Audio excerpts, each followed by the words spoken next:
Hello everyone.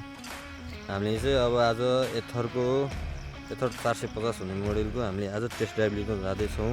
अनि हामी कहाँ जाँदैछौँ भनेपछि हजुरहरू हेटौडावासीलाई थाहा नै होला, मनोकामना डाँडा। हामी चाहिँ दुईजना है, उहाँ हाम्रो दाजु हुनुहुन्छ अनर, हाम्रो स्कुटीको अनर, अनि यहाँ म छु। हामी दुईजना चाहिँ अब यो स्कुटीमा अब टेस्ट ड्राइभ हान्नु जाँदैछौँ। यसले उकालो तान्छ कि तान्दैन आज ल, यसको त स्टनहरू हामी धेरै देखाएको थियौँ। यसले उकालो तान्छ कि तान्दैन आज तपाईँहरूलाई लाइभ हामी देखाउँछौँ यो भिडियोको मार्फत बादमा। ल हिँडाउँदै ल, हाम्रो स्कुटी चाहिँ अब स्टार्ट भइसकेको छ। ल हेर्नुहोस्, अहिलेसम्म त हाम्रो कुन मोडमा आयो, राइड मोडमा है,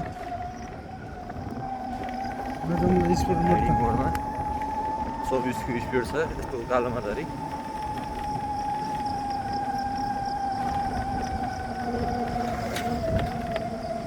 हाम्रो यसमा चाहिँ एउटा इको मोड, एउटा राइडिङ मोड, अनि एउटा दाइजु स्पोर्ट मोड हुने गर्दछ। अनि नर्मल हामी राइडिङ मोडमै छौँ। ल राइडिङ मोडमा नै मजाले यसरी ताने हामी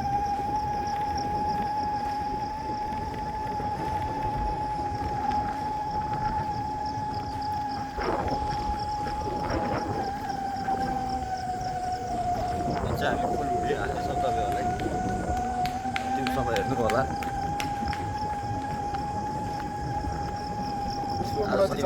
धेरै मान्छेहरू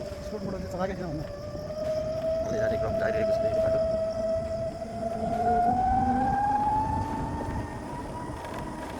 एक्चुअली स्पोर्ट मोडमा नि ट्राई हाल्नु कस्तो गरिन्छ, मोडै पर्दैन। तर यही मोड हाम्रो लगभग 20-25 यस्तो उकालोमा धरि यतिको छ भनेपछि तपाईँहरूले लिन चाहनुहुन्छ भने मेरो विचारले ढुक्क भएर लिन सक्नुहुनेछ।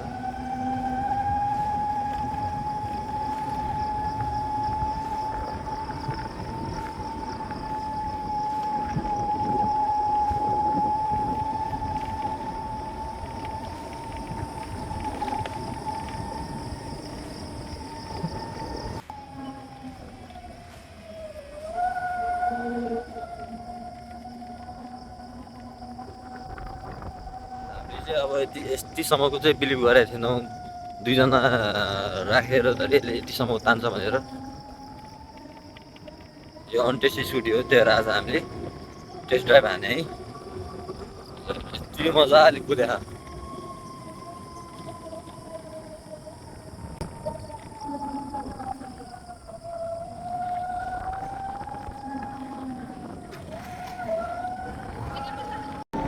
हामी चाहिँ अब यहाँ मनगाउँ माथि चाहिँ मन्दिरसम्म चाहिँ आराम भइसकेका छौँ।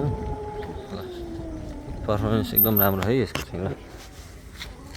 22, 25, 28सम्म माथि ताने त्यो नि राइडिङ मोडमा मात्र है। स्पोर्ट मोडमा अझ बढी तान्थ्यो, हाम्रो स्पोर्ट मोडको आवश्यकता परेन। ल हाम्रो भिडियो चाहिँ यहीँसम्म हो है, धन्यवाद।